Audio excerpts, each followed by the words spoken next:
नमस्कार, जय हिंद साथियों। कैसे हैं आप सभी? उम्मीद करते हैं बहुत अच्छे होंगे और अपने अपने घरों में बिहार एसएससी इंटर लेवल परीक्षा की तैयारी कर रहे होंगे। साथ ही हमारे आदरणीय योगी जी ने महाकुंभ मेले का आयोजन किया होगा।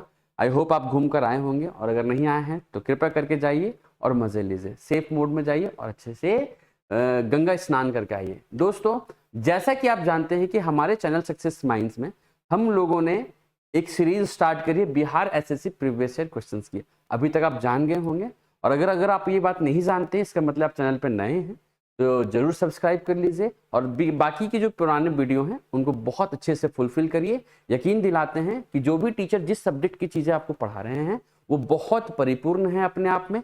सारे बिहार एसएससी इंटर लेवल की आगामी परीक्षा में जो भी पैटर्न फॉलो अप होगा ये यही से होगा। कारण ये है, ये पैटर्न एग्जामिनर ने खुद से तैयार किया है और हम लोगों ने उस पैटर्न पे अच्छे अप्रोच बताए हैं। नमस्कार, मैं अमित आप सभी लोगों का स्वागत करता हूं हमारे चैनल सक्सेस माइंड्स में। और 2022 के जो भी पेपर हुए थे प्रीवियस ईयर क्वेश्चन में, जो 2020 मेंस में पेपर हुआ था 18 में 9 दिसंबर 2018 की सेकंड शिफ्ट वाली जो पेपर हुई थी, उसमें जितने भी क्वेश्चंस थे उनके बहुत बेहतरीन अप्रोच हमने आपको सिखा रखा है। आज की क्लास में 9 दिसंबर 2018 में जो फर्स्ट शिफ्ट में पेपर हुआ था, आज उसकी धज्जियां उड़ा रहे होंगे। चलिए दोस्त, स्टार्ट करते हैं इसी के साथ आज का क्लास। देखिए, Bihar SSC 2018 previous year question, तैयार हो जाओ। देखिए, आप विद्यार्थी हैं तो आपको हमेशा रेडी तो रहना ही चाहिए। फिर भी मैंने एक बात करा है, तैयार हो जाओ, पेपर ऐसा ही होगा, बिल्कुल ऐसा ही होना चाहिए, क्योंकि ये पैटर्न एग्जामिनर ने खुद लिया है और इसके नए अप्रोच क्या होने चाहिए ये मैं आपको बता रहा हूँ। तो आज की क्लास में हम स्टार्ट करते हैं 9 दिसंबर 2018 में जो पेपर हुए थे। यस, बिहार एसएससी पीटी 9 दिसंबर 2018 को जो पेपर हुआ था उसका आज पहला क्वेश्चन होगा। आप जानते हैं कि गणित और विज्ञान मिलाकर 50 सवाल पूछे जाते हैं बिहार एसएससी इंटर लेवल में। उसके कुल मिलाकर के जो भी मैथ्स के सेक्शन है वो मैं आपको छांट कर एक एक क्वेश्चन, संभावित प्रश्न, स्मृति पर आधारित सवाल जो भी हो रहे होंगे बेटा, वो मैं आपको करा रहा हूँ। ठीक है, आज की पहली क्लास की पहली क्वेश्चंस क्या होंगी दोस्त, देखते हैं। सवाल ये है कि दो संख्याओं का योगफल 15 है। दो संख्याओं का योगफल कितना है? 15 है। एवं उनके वर्गों का योगफल कितना है? 113 है। 113। बड़ी संख्या ज्ञात करिए। बड़ी संख्या ज्ञात करिए। एक तो ना बच्चे क्या करते हैं कि दो संख्या को x मान लेते हैं और एक को मान लेते हैं y, और फिर वो करेंगे कि x प्लस y को जोड़ने पर कितना आ जाए। आप कहेंगे सर 15। आप करेंगे सर 15। क्या कहेंगे? 15। और इन्हीं संख्याओं का वर्गों का योग, इन्हीं संख्याओं के वर्गों का योग कितना हो जाएगा सर? 113।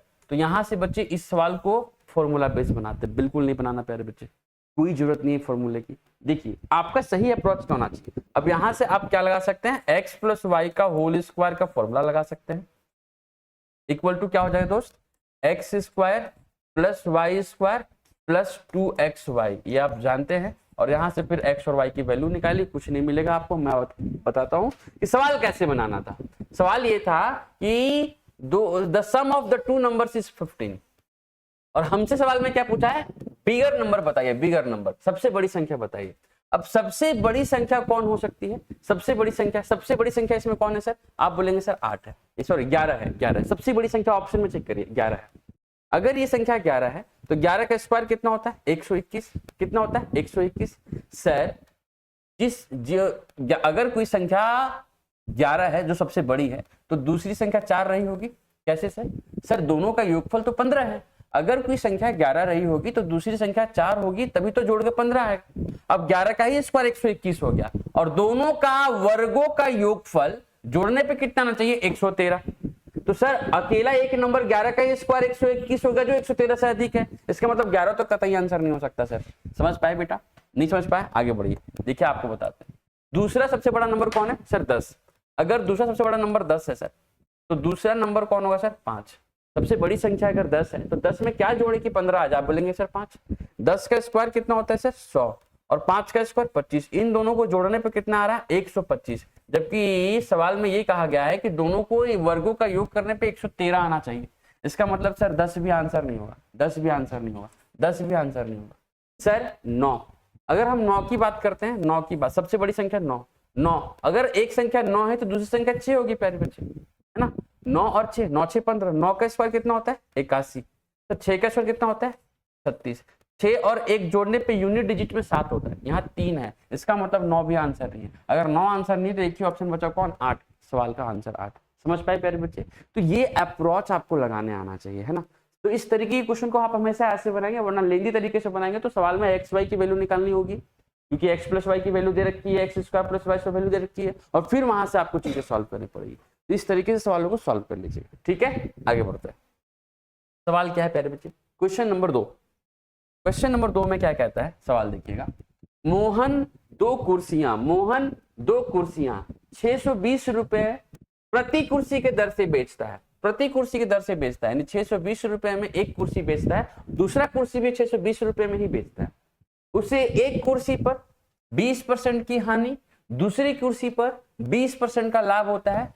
समग्र लेन देन में प्रतिशत लाभ या प्रतिशत हानि बताइए। मैंने हमेशा आपको बताया, अगर कोई दो वस्तु का सेलिंग प्राइस समान है और साथ ही जितना परसेंट का एक वस्तु पर हानि हो रहा है उतना ही परसेंट का अगर लाभ हो जाए तो हमेशा उस बंदे को हानि होगा, हमेशा उस बंदे को हानि होगा। आप अगर पूरा का पूरा वीडियोस अभी तक देखते आए हैं तो आपको हमने ये बात बता रखी थी कि अगर किसी वस्तु का विक्रय मूल्य समान हो और एक वस्तु पे जितना लाभ उतना ही हानि हो तो इस क्वेश्चन में हमेशा हानि होगा।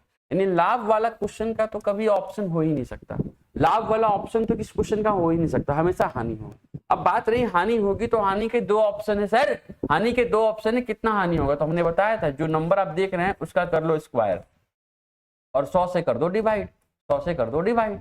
सर 20 का स्क्वायर कितना होता है, आप कहेंगे सर 400, 400 और अपॉन कितना हो जाएगा सर 100। आप देखेंगे 10 से 10 कैंसिल हो जाएगा और 4% की हानि हो रही, जो कि ऑप्शन नंबर डी है और करेक्ट है। ये सवाल अभी तक 2-3-4 बार पूछ चुका।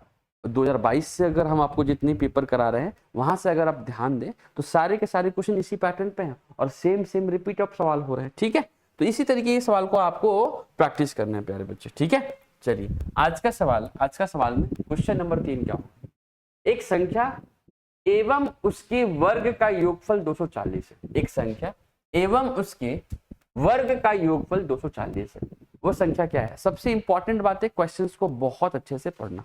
अगर क्वेश्चंस को आपने ढंग से पढ़ा है, समझ पाए हैं, और एक बार में ही पढ़कर समझना, क्योंकि आपके पास बहुत समय नहीं है बेटा ताकि आप क्वेश्चंस को बार बार पढ़ के समय खराब करें, है ना। तो इसकी प्रैक्टिस आपको घर से ही करके जानी होगी एग्जाम में, है ना।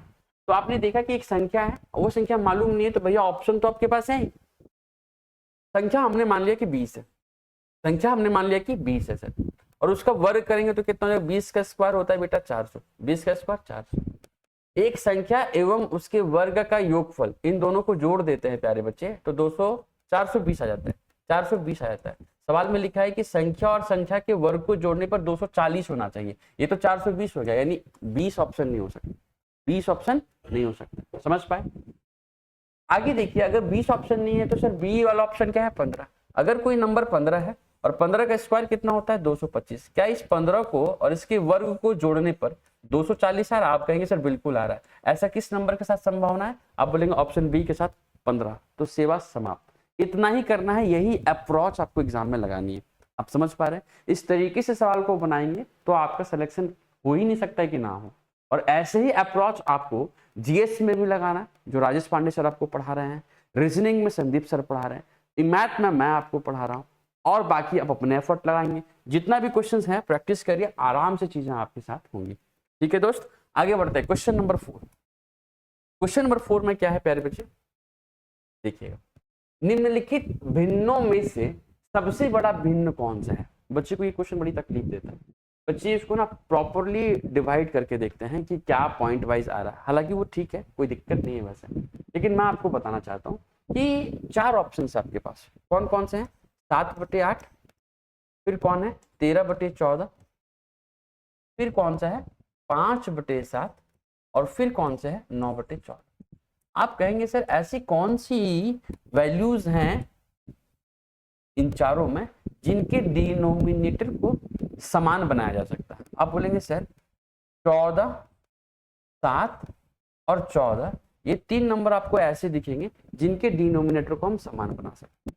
समान बनाने का मतलब ये है कि हम अभी तक 7/8 की बात नहीं कर रहे हैं, 7/8 की बात नहीं कर रहे हैं। अभी हम ये चेक करना चाहते हैं कि इन तीनों के डिनोमिनेटर को समान बना सकते हैं, और इन तीनों के डिनोमिनेटर अगर हम समान बना लेते हैं तो ऊपर वाली वैल्यू जितनी बड़ी होगी वो भिन्न उतना बड़ा होगा, ऊपर वाली वैल्यू जितनी छोटी होगी वो भिन्न उतना छोटा होगा। सर 14 तो ठीक है, कोई दिक्कत नहीं, तो ऊपर 13 भी ठीक है। सर इस 7 को हम 14 बनाना चाहते हैं, अगर इस 7 को 14 बना लें तो 2 गुना करना पड़ा है, 2 ऊपर भी गुना करेंगे कितना हो जाएगा सर 10। सर ये भी 14 ठीक है, कोई दिक्कत नहीं है सर। ऊपर कितना है सर 9।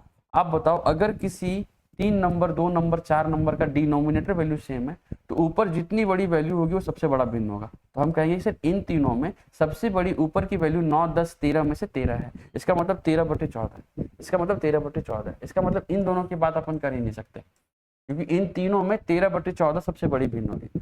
अब 13/14 का मतलब क्या हो जाएगा प्यारे बच्चे, डिवाइड करके चेक करेंगे तो आप बोलेंगे सर 13/14 का मतलब 14 9 126, लगभग 0.9। 7/8 का क्या मतलब है प्यारे बच्चे, आप बोलेंगे सर 0.70 हो जाएगा, पॉइंट लगाते। 8 7 कितना हो जाएगा 56, 8 8 कितना हो जाएगा 64। सर 70 से कम 64 आता है 0.8। 0.8 और 0.9 में बड़ा कौन है 0.9, कहां से आया सर 13/14 से, तो option B is the correct answer.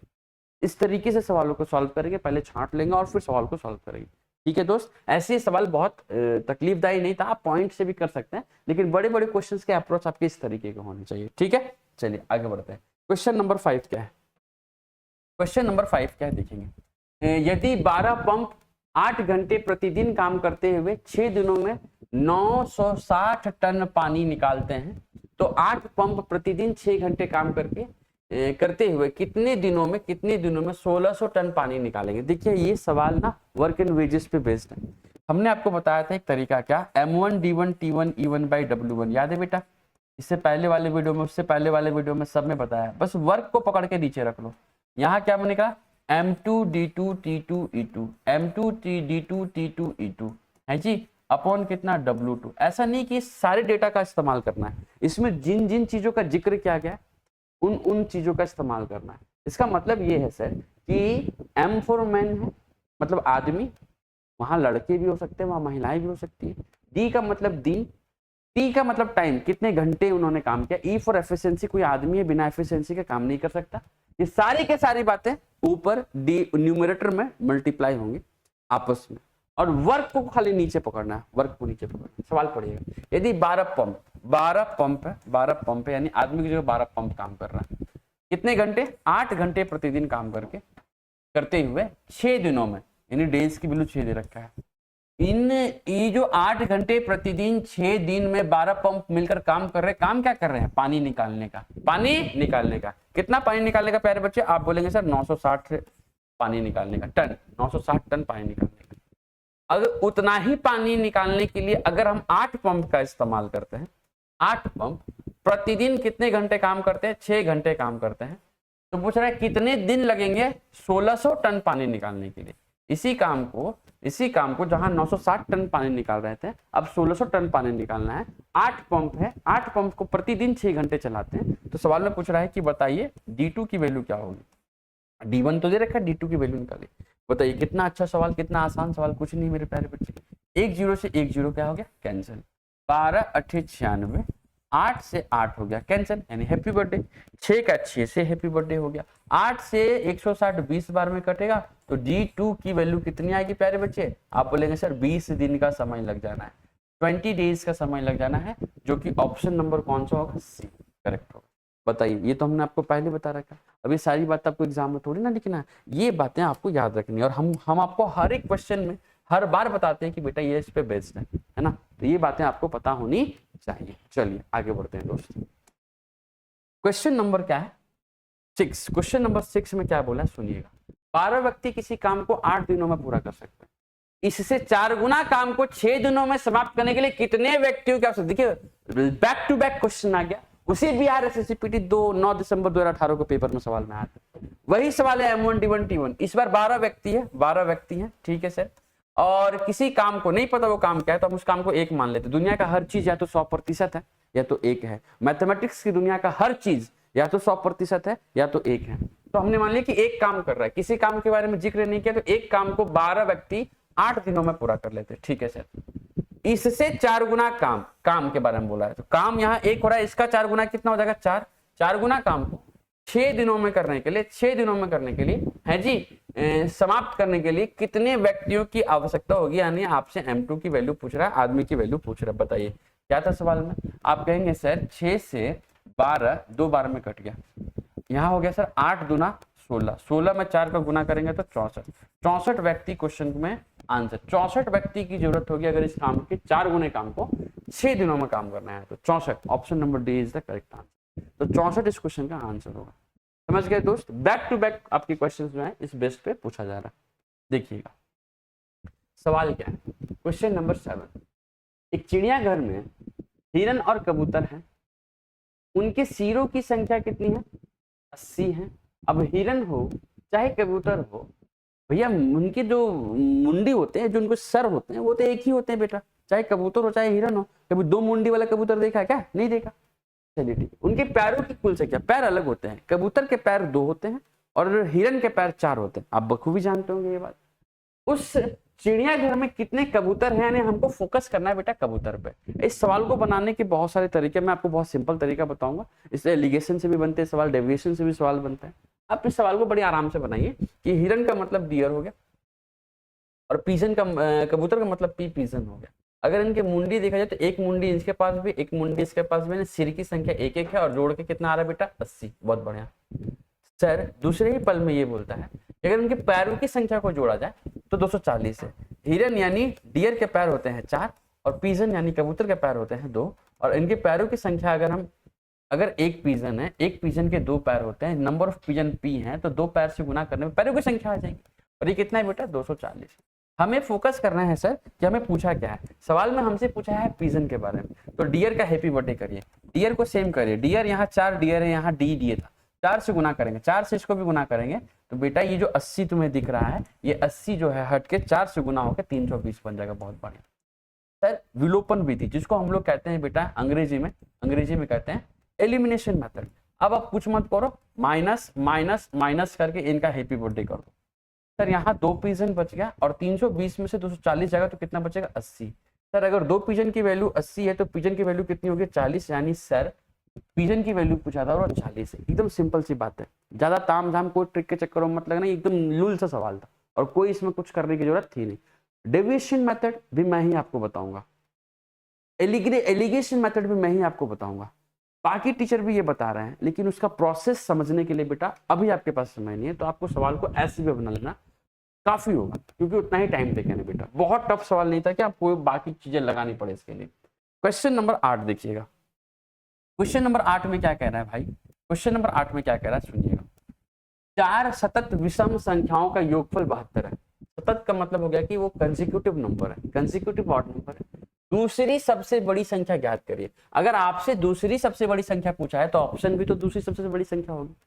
Sir दूसरी सबसे बड़ी संख्या कौन सी हो सकती है, दूसरी सबसे बड़ी संख्या कौन सी हो सकती है। अगर हम दूसरी सबसे बड़ी संख्या को 27 मान लें, देखिएगा ध्यान से, अगर हम दूसरी सबसे बड़ी संख्या को 27 मान लें तो इसके बाद 29 होगा, हाँ इससे पहले 25 होगा और इससे पहले 23 होगा, और सब कुछ जोड़ने पर आना कितना चाहिए 72। भैया यहाँ देखो इसके पास भी 20 है, 20 है, 20 है, 20 अगर हम जोड़ देंगे तो 80 तो ऐसे ही हो गया और अभी बाकी ही है जोड़ना। इसका मतलब ये तो सबको जोड़ने पे 72 से ज्यादा आ जा रहा है। इसका मतलब ये है कि कभी भी 27 आंसर नहीं हो सकता और बहुत ज्यादा आंसर होगा। अगर 27 आंसर नहीं है तो दूसरी बड़ी संख्या कौन है 21। सर अगर दूसरी बड़ी संख्या 21 है तो इससे बड़ी संख्या कौन होगी 23, इसके पहले कौन होगा 19, इसके पहले कौन होगा सर 17। सर जोड़ कर देखो सर 19 और 21 को जोड़ देंगे तो कितना हो जाएगा 40, और 23 और 17 को जोड़ देंगे तो भी हो जाएगा 40, 40 और 40 हो जाएगा 80। आना चाहिए जोड़कर कितना सर, आप बोलेंगे सर 72। इसका मतलब सर ऑप्शन नंबर सी भी सही नहीं होगा। सर उसके बाद बड़ी संख्या कौन है 19। अगर 19 दूसरी सबसे बड़ी संख्या है तो सबसे बड़ी संख्या इससे 21 होगी। उससे पहले क्या होगा सर 17, उससे पहले क्या होगा सर, आप कहेंगे सर उससे पहले होगा 15।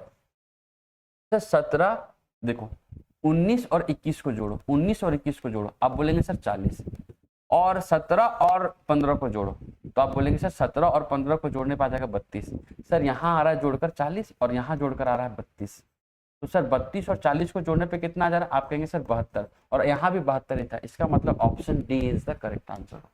यानी दूसरी सबसे बड़ी संख्या कौन होगी 19, दूसरी सबसे बड़ी, ध्यान से पढ़ना, दूसरी सबसे बड़ी संख्या पूछा है, तो दूसरी सबसे बड़ी संख्या कौन होगी सर? 19। चारों में सबसे बड़ी संख्या है 21 और दूसरी सबसे बड़ी संख्या होगी 19, जो कि ऑप्शन नंबर बी। समझ गए दोस्त? चलिए आगे बढ़ते हैं, क्वेश्चन नंबर 9 करते हैं।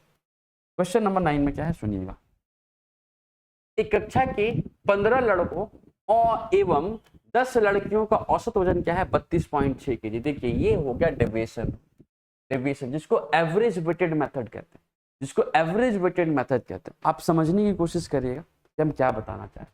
यदि लड़कों का औसत वजन 33 किलो है तो लड़कियों का औसत वजन क्या है? अगर लड़का लड़की दोनों को मिला दें तो टोटल औसत वजन कितना जा रहा है? 32.6। ध्यान से सुनिएगा प्यारे बच्चे, 32.6 टोटल को मिला दे। टोटल में मतलब 15 लड़कों और 10 लड़कियों का टोटल औसत वजन कितना है? 32.6। इसमें बॉयज है, बॉयज की संख्या कितनी है? 15। और इसमें गर्ल्स है, गर्ल्स की संख्या कितनी है दोस्त? आप बोलेंगे सर 10 है। बिल्कुल सर। अगर ऑन एन एवरेज 32.6 आ रहा है सभी बच्चों का मिला करके, तो 32.6 लड़कों भी होंगे, 32.6 लड़कियां भी होनी चाहिए, तभी जाकर ये 32.6 हो सकता है। समझ पाए? लेकिन इसमें दे रखा है कि टोटल 32.6 है, लेकिन अगर लड़कों का, सिर्फ लड़कों का औसत वजन देखें तो वो कितना है? 33 है। इसका मतलब सर औसत वजन 32.6 होना चाहिए, लड़के ज्यादा हो गए। कितने हो गए सर? 33 ज्यादा हो गए, 33 हो गए। सर होना कितना चाहिए था? 32.6। हो कितने गए सर? 33। हो कितने गए सर? 33। ज्यादा हुए कम हो? तो आप बोलेंगे सर ज्यादा हो गए। कितने ज्यादा हो गए? 0.4। क्या 0.4 किसी एक में है? नहीं सर, 15 का 15 में है, यानी 15 चौका 60। कितने हो गए सर? 6 ज्यादा हो गए।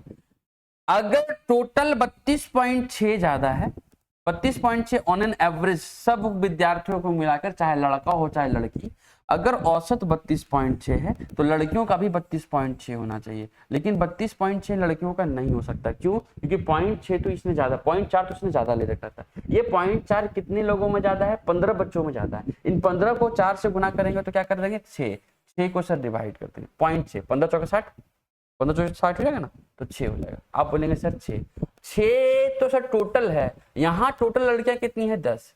यहाँ टोटल लड़की कितनी है? 10। सर 10 से डिवाइड करो, एवरेज निकालना है ना बेटा, तो टोटल, क्योंकि सर 0.4 को 15 से गुना करके टोटल बना लिए, यानी टोटल 6 हो गया। कैसे सर?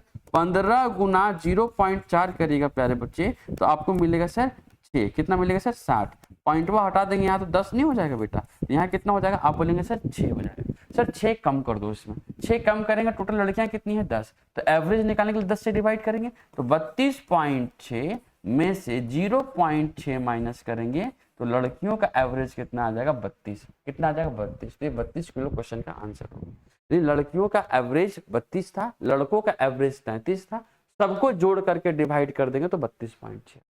ठीक है, इसको कहते हैं एवरेज वेटेड मेथड। ठीक है दोस्त, चलिए आगे बढ़ते हैं। एक बार वापस से देखिएगा, जरूर समझ में आ जाएगा क्या कहना चाह रहे हैं। और इस तरीके के अप्रोच ही बहुत बेहतरीन, प्रॉफिट एंड लॉस हो, परसेंटेज हो, SICI हो, जहां हो, बेधड़ल्ले से हम लोग एवरेज वेटेड मेथड लगाते हैं। ये आज की क्लास का लास्ट क्वेश्चन होगा। क्या है सवाल? पढ़िएगा। वह संख्या ज्ञात कीजिए जिसमें 15 से गुना करने पर गुणनफल उस संख्या से 112 अधिक हो जाता है। तो आप हमको बताइए, वह संख्या जिसमें 15 गुना करें, तो हम अपने से ऑप्शन चुन लेंगे कि ऐसा कौन सा नंबर बहुत आसान है जिसको 15 से गुना करना है। 15 से गुना करना आसान हो, 15 को 14 से गुना करना आसान है कि 15 को 8 से गुना करना? आप बोलेंगे सर 8 से। सर बाकी सब 8 से बड़ा है, तो 15 को 8 से गुना करो। अगर हम कोई संख्या 8 लेते हैं और 15 को 8 से गुना करते हैं तो हो जाएगा 120। कितना हो जाएगा सर? 120। अगर कोई संख्या 8 है, अगर हम उसको 15 से गुना करते हैं तो संख्या कितना हो जाएगा? 120। सर उस संख्या मतलब 8 से 120 कितना अधिक है? आप बोलेंगे सर 112 अधिक है। सर 112 ही तो पूछ रहा था ना, वो कौन सी संख्या है जिसको 15 से गुना करने पे 112 अधिक हो जाए? तो आप बोलेंगे सर 8, और एक ही ऑप्शन है, ऑप्शन नंबर बी।